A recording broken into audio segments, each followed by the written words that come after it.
What's up, guys? This is Coach Grant with First Down Training, and today we're going to be breaking down Larry Fitzgerald and some of his college route running highlights. We're going to talk about just some of the technique that he displays, how to use your body as a bigger receiver, how to be physical as a bigger receiver, and utilize the matchups that you're going to have when you have a size advantage on a DB, okay? And guys, if you want to improve your football IQ, you want to get better at reading defenses, recognizing coverages, so you can be on the same page as your quarterback, check out that link in the description that says reading coverages. Let's get started. So the main thing we're going to talk about here is this corner. Now, this clip cuts off, I'm going to warn you, because the ball was a little bit overthrown, so we didn't get to see the end of the clip here, but we're going to talk about the separation he's able to get at the top of the route because of his eyes and because of this sudden stick to the inside. So let's watch it full speed one more time. Eyes to the inside, sudden stick, then accelerates out, right? This is a lot of separation at this level, right? Because all the quarterback has to do, you see how he's getting it up a little late right now. I think that's why he kind of forced this thing and it was overthrown. We get this thing up early before he breaks, just put it in the back corner. We are wide open, okay? We just got to put it in the back corner from a quarterback perspective. Now, you see how he starts off the line and he has his stem. He's going straight outside, right? He's attacking this outside shoulder, the DB. Why wouldn't he just keep going, make this stick right here and run to the corner, right? Because this DB is just going to easily be able to open up, play this thing and be on his hip, right? I want to get this DB leaning to the inside, so I got a lot of space to work with, okay? So that's exactly what he does here. He takes his eyes to the inside, selling like he's going to run a post, and he's just going to work this sudden jab right here and burst back to the outside. Now, I want you to see what it does to the DB's feet. You see when he makes this jab, his feet are out of the ground, right? When I can get his feet out of the ground and I'm driving off the inside portion of my foot, my head and my shoulders are to the inside. Mind you, that's what got him to jump to the inside, not because of his feet. When you bring your eyes to the inside, you make this jab to the inside with your head and shoulders, you're going to get a reaction out of this DB, and he gets his feet out of the ground. Now, when his feet are out of the ground and I'm pushing off of this cut that I just made, I'm going to get space if I don't lose any separation. So what that means is I got to pump my arms and I got to run out of there, and you see the space he's able to get. All this quarterback has to do is put it in the back corner. He overthrows it, which is tough. This is kind of a tougher throw for quarterbacks, I would say, in the red zone, throwing to that back pylon. But if we get it up soon, we get that kind of separation, easy touchdowns. Watch it full speed one more time. So again, eyes to the inside, sudden jab. That's a great job by Larry Fitzgerald here. Okay, so now we're going to talk about this this deep post that he's going to run. We're going to talk about the restack, okay? So he comes off, quick little jab inside, initiates contact, stick to the inside, then this quarterback throws him skinny, okay? So now, off the line of scrimmage, not too much here, but what I want you guys to understand is because he's the bigger guy, right? Big mismatch, all right? So for bigger receivers, when we got a mismatch, I got to initiate contact, right? If he's a smaller DB, let's just initiate contact. Let's make him scared of us, right? There's so many times I see receivers go up to the line and they're afraid of the contact. You could tell just by their pad level, their demeanor, their confidence. They're afraid to get hit. They're afraid to get touched. And that's a lot of receivers. It's not like if it's just one of you, that's a problem. It's a lot of you. And what we got to understand, especially when we're the bigger guy, is we got to initiate the contact first. If I could work on getting his hands off of me, and you see how he's aggressive, he's swatting off of here. He's not even working his feet. He works a little bit of a jab, but not much. He's not trying to get any space. This DB's forced him to the outside here.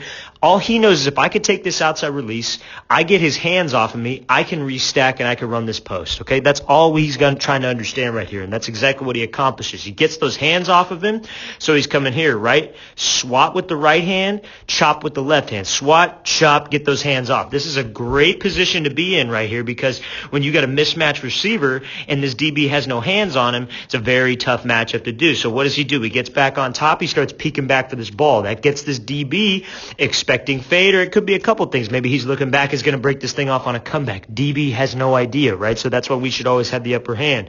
And now he makes this stick right here. And again, I want you to watch his body because look where this DB's looking. He's looking at this back hip. When I make this jab to the outside or this cut to get on this post, you watch his upper half turn just slightly, right? If I get my upper half to turn when I'm in a restack position, or I'll hit him with a rocker step, right? I go left, then right, and I go body left, body right. That's really going to get this DB to move, okay? When we restack, we should get a ton of separation at the top of the route. But you see just a sudden jab, making sure he doesn't lose speed here over the middle. Quarterback throws him back skinny. Great job by running this deep post route by Larry Fitzgerald. Let's watch it full speed one more time. Initiate the contact, restack. When you make that cut, get your upper half working with your feet. So he's coming off here, restack him, Jab, head and shoulders, move those hips, accelerate off this break. Great job here. Okay, so now we're going to talk about this speed out here. So let's watch it full speed, then we'll break it down. So he's coming off here fast, and he dips that inside shoulder to make sure that he's off of this out. Now, this is a no indicator out. So there are a couple ways you can run an out. Now, no indicator out, as you see when he's here,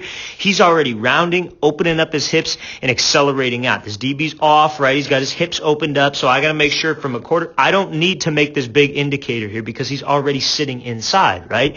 What a lot of people try to do is on this out route, if this DB's sitting inside and I make this big, long 1-2, it's just giving him more time to react, right? He's already sitting inside. So I could just run this out with no indicator, accelerate off this thing, call it a speed out for a reason. Quarterback gets the ball out of his hands, and we're good. Now, quarterback does throw it behind him a little bit here, which lets this DB make a play. But if he gets it out early, because from a quarterback perspective, the ball should be out of my hands right now. It should be halfway there when he snaps his eyes around. He shouldn't see me throw it, but you see how he sees the ball and the ball's a little bit behind him here? If he puts this thing on the numbers like he's supposed to be and not throw it behind him, that's an easy completion right here. That's a lot of space. Now, what's the technique of this route?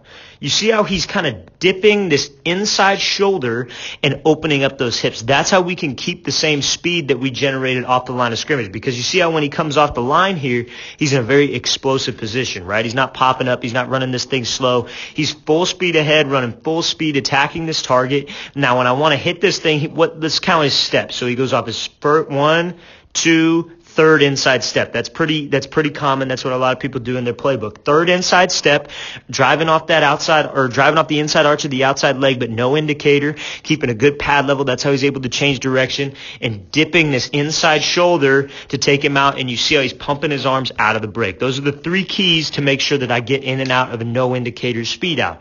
Fast off the line, good pad level, push off that inside arch without having an indicator, opening up your hips, good pad level, and drive, run your hands out of the break. Let's watch it full speed one more time. And a hell of a catch, too, something you really can't coach right there. Accelerate off that break. Great job by Larry Fitzgerald. All right, so next route here.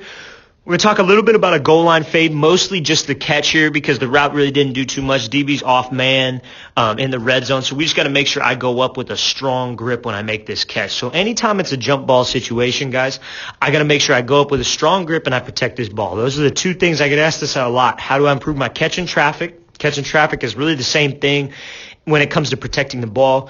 And then how do I improve my jump ball? And jump balls by going up with a strong grip, taking that ball from the DB. Honestly, it's a mindset when it comes to a certain point, and protecting the ball. So you see how when he goes up here, goes up strong, right? I go up with strong hands.